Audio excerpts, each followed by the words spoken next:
Welcome to my channel. Okay, so we're going to do a 4-part series this time. The Lord wanted me to talk about where he's taken me from the pits so that when I start talking about the palace, don't get it twisted. Your girl had that time in jail. But yeah, this is going to be a part 1 of a 4-part series. Please stay tuned. If you go through the whole thing, God bless you. I love you. Jesus loves you. But even if you don't go through the whole thing, God bless you. I love you. And Jesus loves you. But yeah, stay tuned. I'm going to stitch in the message, and this is part 1 of part 4. Part 1 of a 4-part series. The story on getting to know me and who is Samantha. And I probably will repeat myself from past things, but I think this was more of a chronological overlook. And I think it's because the Lord literally wants me to be like, okay, bye past, hello present, because 2026 is not going to be like any of the years that I've ever known. And I'm excited because if the Lord deems me worthy, hallelujah. But yeah, stay tuned. I guess a little bit about me. My name is Samantha, and I am currently 25 years old. I came to the faith when I was 20. But I didn't come to the faith when I was 20. I guess the Lord came to me a lot sooner, and so he kind of wanted me to start. I'm going to probably break this into a couple videos just because the Lord has put a structure in my mind of how he wants me to talk about my testimony and the things that he's done for me and he's delivered me from. I guess I can start with my childhood. I was born and raised in Kentucky. And I'm a little shy. I am a little shy. I feel it. I feel my cheeks making me feel shy because it's hard kind of talking about myself, and it's difficult talking about what I have gone through and the things that have happened to me. And I know that the Lord wants this to be incredibly raw and vulnerable, regardless of the words that I can already predict. And I can't predict anything. But people say the same things over and over again. You can kind of get an idea that you're probably going to hear it again. But I love my parents, I love my mom, and I love my sisters with all my heart. But we have different perspectives on what my childhood and my life and what I experienced was. And so keep in mind for this entirety of this word, whoever watches this, whoever listens, whoever has known me, if they've known me, if you are a family member watching this, this is told from my perspective. This is how I lived the events. And if you have a different perspective and opinion, that's entirely fine. I don't even need to know what it is. And a big part of me, it's not that I don't care. It's just I really don't, because it's not going to change what I experienced, my lived experience. It's not going to change what I felt and how I feel and what I will probably go to the grave believing has happened to me and I've experienced. And I think one of the biggest attacks on my life has been my mind. I'm insane. I'm hearing things. I'm seeing things, or I don't know what I'm talking about. I'm delusional. I'm dramatic. I'm whatever. So there's been a huge attack on my perception for the entirety of my life. And started with my parents. Really started with my parents. So I guess I'll start there. So yeah, like I said, I was born and raised in Kentucky. I honestly don't have many memories before 10 years old. Most of the memories that I do have, I guess to give a few, I went to a school local in the area. I'm going to try not to give names because I deserve some privacy, right? But I went to a school within the area. I remember as young as maybe 5 years old, where we lived in this house and the bus would come all the time. And one of my earliest memories was, it probably is this neighbor kid. There was this neighbor kid, I think his name was Travis. There was this neighbor kid named Travis. He had like apple trees and all this stuff, and we had a huge field in the back of our house. Very, very different from the city. Very, very different from, a bunch of people being close together. It was super, super rural. So I have a lot of memories of like running in the field and, kind of my dad worked a lot. I don't really have many memories of being around my dad. My mom was pretty hands-on. My sisters, I'm one of 3. There's an 8-year age gap. And so as much as I would love to say that we were close and we're close now, and we're getting there, I think, as adults. I still fight for them to see me as adults sometimes, but for the most part, it was rough. I felt the separation of the 8-year gap. And for me, I feel like I internalized a lot of being a problem child, I think, because like I said, I don't really have memories before 10. Some of my earliest ones, like, let's give an example. My parents had just divorced. My parents divorced when I was 5. The divorce finalized when I was 9. I couldn't have been more than 6 or 7. And I remember my mom started working full time, and she would work like nursing homes or assisted livings or caretaking. And my father worked a lot. And I remember my mom dropping me. The house had been fully like out already. And I remember her dropping me off and giving me clear instructions, like, wait for the bus, the bus is going to come soon, whatever. And she left. And now I'm in an empty house by myself. And that's to give the picture of how absent my father was, number one, and how much my mom was doing in the sense of working and trying to do things on her own. She was raising 3 girls, and but it is what it is. It's my earliest memory, and I remember kind of being alone and being scared, and she left me with her phone and said if I ever needed anything to call. But again, I was little, and another memory I guess I have is when we officially moved out of that house, and my eldest sister, she, you're a teenager, you go through things, and maybe she was going through them a little bit harder. There was a lot of domestic violence with my parents, and she has a lot more memories of seeing the violence, seeing my dad's drunken rage and, beating my mother and horrific. And, I remember that we would spend the weekends sometimes with my dad, and my dad really wasn't the best guy. He really wasn't. I love him now, and I love him, and I've always loved him, but I feel like it was hard to like him. I like him now. And but yeah, like my memories are kind of scattered because they're not chronological. I remember we moved into another house. I think they call it like projects or whatever. And we were in a 3-bedroom, and my sisters shared a bedroom together. I remember one memory, my sister started acting out to where they like put her in some sort of group home, and she had come over for the weekend. And I remember waking up, and there were guys in the house, and my oldest sister, she was doing her thing or whatever. And it caused this big fight because my mom was very big. Nobody in, nobody out. That was the biggest rule if she wasn't home, because my mom worked 3 shifts just to cover bills as a single mother. And so she wasn't really ever home. And if she was home, she was sleeping. And, she did the best that she could. We were fed, and we always had clean clothes. And, but you felt the money, and you felt the just lack of attention and care that I guess was necessary for us, especially because we felt the absence of our dad pretty strongly. And I remember me and my sister got into a really, really big fight. And when we got into the fight, she was like, you embarrassed me, whatever. And now, mind you, I couldn't have been like 6 or 7. I was small. And I was little. I remember being little. And I remember she got so angry at me, and she like raised her hand, smacked me as hard as she could, and she had nails. I still have a scar on my face where she cut me. And so that was pretty, like, that kind of gives a little bit of a dynamic of things. I was always kind of the little sister sticking her nose where it wasn't necessary. And I think it was mainly because at a very little age, I felt the absence of our parents. And another memory I have is, these are 2 memories just to kind of give you, and I'm giving memories as context of a lot of my memories are like this. Another memory, my dad got really, really drunk, and my parents were fighting, and I remember we were in the car. My mom used to have a pickup truck, and I'll try to save some of the details because it's just longer and unnecessary. But we're driving, and my parents are getting into a fight, and you could kind of tell when my dad was ready to hit my mom. And he like kind of like was getting angry and getting tense, and like I remember him clenching his fist, like he was balling up his fist and all that stuff. And I just was anticipating him about to hit my mom, and he kind of moved in a way like he was ready to hit her. And I was so little, and I remember I just started swinging and hitting him from like the back seat.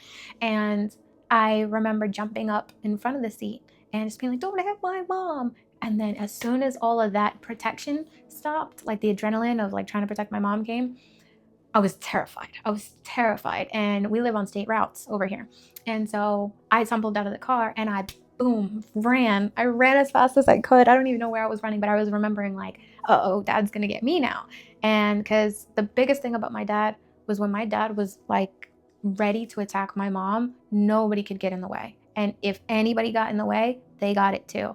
And so it was really, really difficult because we're one of 3 girls, right? And now imagine our dad, a grown-ass man, putting his hands on us as little kids. And even well until we were like teens, Not me, though. I can honestly say my mom, when she left, like it got a lot better because my dad stopped laying hands. And at that point, I think he just kind of was like, he gave up on us.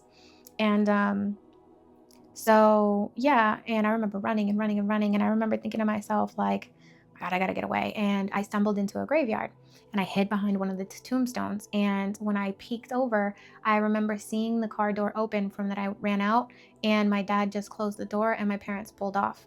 And I have no idea how long she was gone.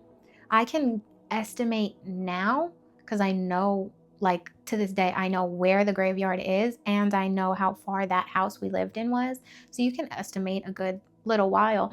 And I remember crying, screaming, crying, "Mommy, mommy," over and over and over again. And then finally you hear, "Sam." And I got nervous because right before my mom came back, you see a flashlight, because you hear screaming, a little kid in a graveyard, people are coming to look. And so right before I see a flashlight, I start freaking out even, "Mommy, mommy, mommy," like I don't want these people to come for me. And then you hear, "Sam." She opens her car door, and mind you, it was a pickup, so it's only the one door. And I beelined, and I got in. She's like, "Why did you run away?" Another memory that I have is my dad had started seeing another woman, and we had come. It was our weekend to visit. And we're in the car, and I remember my sister kind of like egging me on to take on my dad's phone because I wouldn't get in trouble because I was the baby. And so she's egging me on to take my dad's phone. We end up calling this girlfriend, and my parents were in the house. And I remember being like, "Hello, is this so-and-so?" I don't even remember her name at this point. "Yeah, my dad told me a lot about you, and I want to meet you." And I remember her coming over thinking she was going to meet us, and it was because my dad and whatever. And she brought me this Catwoman comic book, and I loved Dora the Explorer and stuff like that, so it was like, what? And my parents get into a huge fight because of it, but it was my dad's weekend to watch me. So my mom leaves me there because it's my dad's weekend. But mind you, my dad, you can call him a drunk at that point of his life. He would drink and get very angry. And so my dad lived in a trailer right by the woods. I remember my mom saying to my dad, "It's your weekend to take her, watch her." And so I go over, and I had this little suitcase at the time. Fast forward, my dad gets really, really angry, locks me out of the house. Again, I wasn't older than 8, 9 years old. And locks me out of the house. It's not even daytime, it's nighttime. And my dad used to tell us a lot of stories about there being coyotes in the woods to get us to not go to the woods and stay out of the woods. And so now I'm thinking of these coyotes. My mom already pulls away. So I'm screaming, crying, "Mommy, mommy, mommy." And the way that it worked, it was like a U. So by the time she came around, she could hear me. And she goes, "Sam." And then she says, "Get in the car, get in the car." And I remember another one. It was an ice storm, and we were like laughing and joking. We put candles on, we had gas heat, and we put the heater on, and we kind of closed it off because everything else was cold. And my dad was miserable. "You guys are all happy over here when there's an ice storm. People could be dying and you're over here." He was just angry. I don't know what he was angry at the world, whatever, but it just showed for us there's something wrong with us. And I remember probably around middle school, I always had bullies. Always had bullies. I remember even around that time, I had kids bullying me in school, and it was really, really rough because I didn't really have like a place. I had my sisters kind of like picking on me, and or at least rejecting me, and then I would go to school and feel rejection. And then I remember it was we moved to Jersey, and then when we moved to Jersey, I got bullied in Jersey at a couple schools, and because my mom's a single mom, we always moved around. If it wasn't, we didn't have enough money for that place, so we had to move, or she lost her job, or we got evicted, or they were selling the house. There was always some sort of circumstance where we moved. And honestly, we probably went to like 5 or 6 different schools from the time I was 9, from the time I was like 13, 14. And so we were always kind of like moving around, whether I transitioned into another grade or whatever it was. Honestly, I probably went to like 4 schools. 5, 4 or 5. Anyway, and but I was always moving. I was like always the new kid, and like that's another thing where a new kid can face rejection because it's like we don't know you, and then it's always that weird stage where your kids are trying to figure themselves out, and it's funny to pick on somebody else. And so now I'm always the new kid. I'm always getting picked on. I'm always getting rejected. I'm always feeling like this outcast. There's an 8-year gap, and then I felt a lot of that. And then when I went home, I was getting rejection. My mom's working full time. She's trying to support us, all this stuff. And then my eldest sister had a baby, and I felt like a lot of attention went to her because of the circumstances around having a new baby and the transitions, and my mom just now having a grandchild and so many different things. And But it was a little rough because when I hit middle school, I um, I remember getting a phone. And again, because I'm the new kid, there was this girl that had picked on me pretty harshly, but it went from teasing and I was weird and ugly and smelled funny type of realm to kill yourself.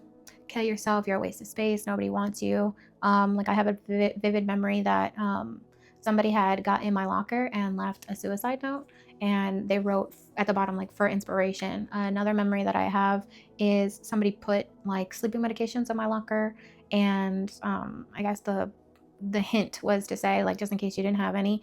And then that was like the realm of like Kick, and I had just created my Facebook. I think I was like around 11 or 12.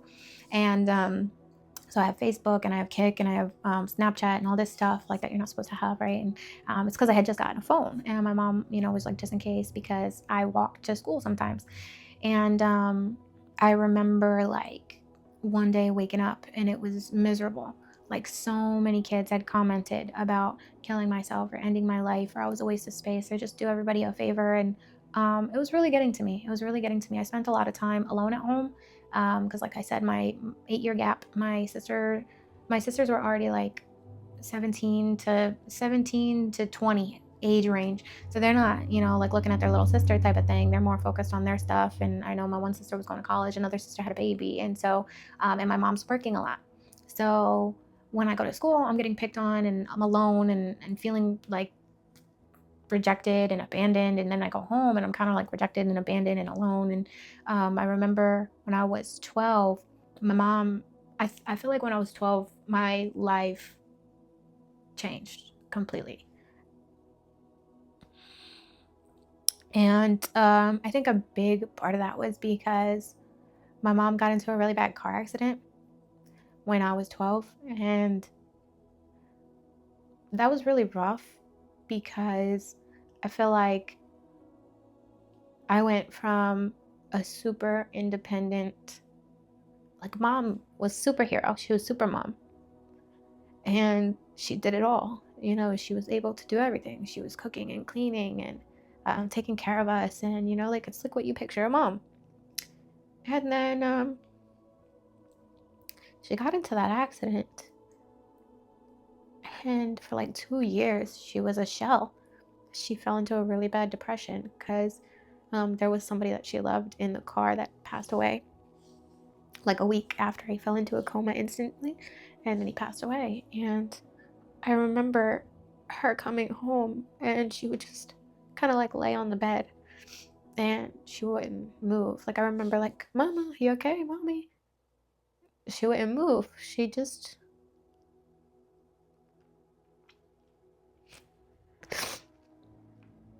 My mom was gone, and for a long time, I felt like my mom died in that accident too. And I remember she wouldn't even get up to go to the bathroom. She would just sleep all the time. And I'd be like, Mama, come on, like, let's go to the bathroom. I'd help her with showers. And I have a lot of memories of washing her hair and helping her wash in the bath, making her food. And I love my sisters, but I felt like they abandoned her during that. My eldest sister, she had our baby, and my older sister, she was going off to college, and so it was just kind of like they were so focused on their lives. And my mom just laid there for a long time. Nothing really was changing for years. And so it was rough. I felt like I grew up like in such a short period of time.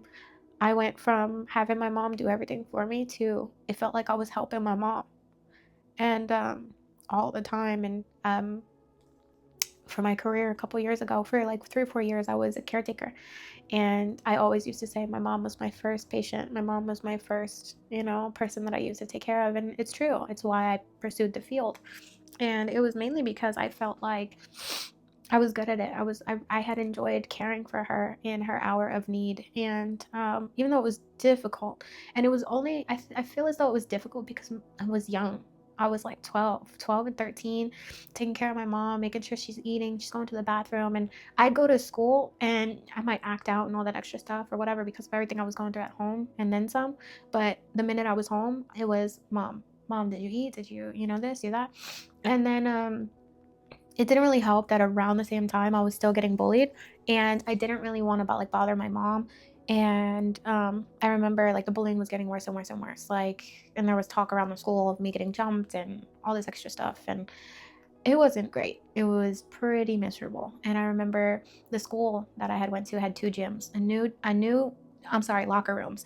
One locker room was brand new that we were using, another one was old, and I just decided I'll go to school to kind of like check the box, but I hid there from like literally from the first bell to the last bell. And I remember one day I got caught, and the guidance counselor sat with me and said, you have to go back, whatever. Literally that day, I went to lunch, I had a kid, boom, so-and-so is going to beat you up. She heard that you were going to jump her. And I'm like, I don't know where y'all getting this from, but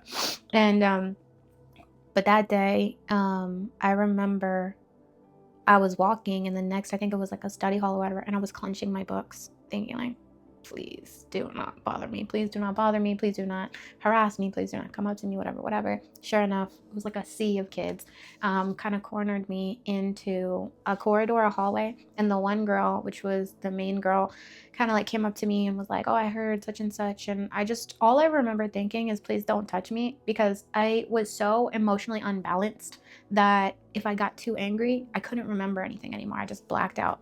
And I remember her trying to shove my books down. And then next thing you know, it was like I blinked. I had 2 kids holding me back. Everybody's looking at me like, holy crap. And she's covering her face. I can't even remember what her face looked like, but apparently it was bad.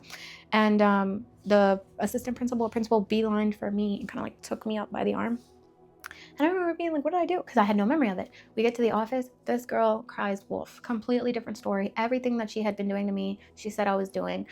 Basically, we both ended up getting suspended. But life kind of wasn't the same after that, because now my mom knew about all the stuff that I was going through. So it's like more attention at home and trying to deal with all that emotional stuff. And on top, now that mom knew, I don't think it made it better.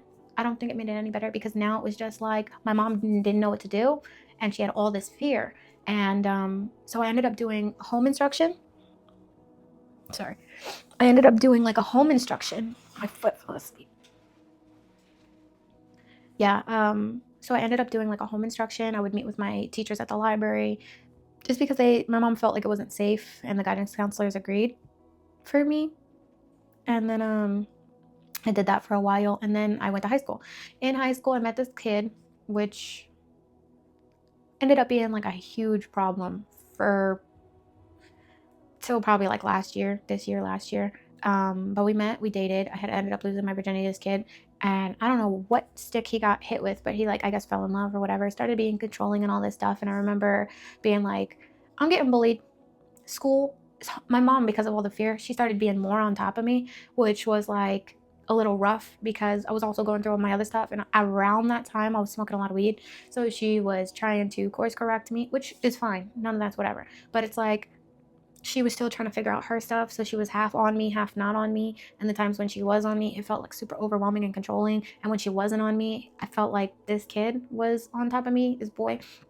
And so it was like, damn. And then I'm still getting picked on. I still have people talking really, really bad about me and making all these rumors or whatever. And I don't know, it was a lot of pride to try to figure out who can fight who or whatever. And always felt like I was in something. And to try to compensate, I was, I don't know if I pretended to be arrogant or I was arrogant, but I was full of myself. And I remember constantly telling myself like, oh, which I don't know if any of this is true, but it was like, all the boys want me and all the girls want to be me. And then I felt like there was a lot of girls that didn't like me and would call me a whore and all this stuff. And granted, which I don't know if I can use the word whore, but yeah, like I slept with a lot of people. And I remember, but right before that kicked off, I met this boy. We had slept together. And I lost my virginity to him. He lost his virginity to me. And I don't really know what stick he got hit with, but he was very on top of me, very controlling. And I felt like we were together all the time. So I said to him, I was like, hey, listen, like I got enough issues at home. I really don't want this. I tried to break up with him. He tried to manipulate me into because I hadn't told my mom anything, right? And my mom was pretty rough. Like when she cracked the whip, she cracked the whip. And so I had said to the kid, I was like, hey, listen, whatever. You can say whatever you want to. I don't want to be with you. Sorry, because he had blackmailed me and tried to say, oh, well, if you break up with me, I'm going to tell your mom that we've been sleeping together this whole time, which was like 2-3 months. But again, I was terrified of my mom. So I said to him, I said, hey, listen, say whatever you want to, but as far as me and you go, we're not together. I don't know what he got hit with, but he still kept telling people that we were together, still kept telling people that we were dating, even though we were not dating. And we would still sleep together because I told him, hey, listen, I don't mind still sleeping with you, but like, I'm not in a relationship with you. I could do whatever I want to. And I did. And I did. And I think that also I already had some trauma. I already had some things that I had went through. All right. So that is the end of part 1 of 4. Enjoy. I hope you learned something, saw something, witnessed something, and it blessed you as much as the Lord has blessed me. But follow suit for part 2 because it's going to be a long series. Sincerely, Surayak.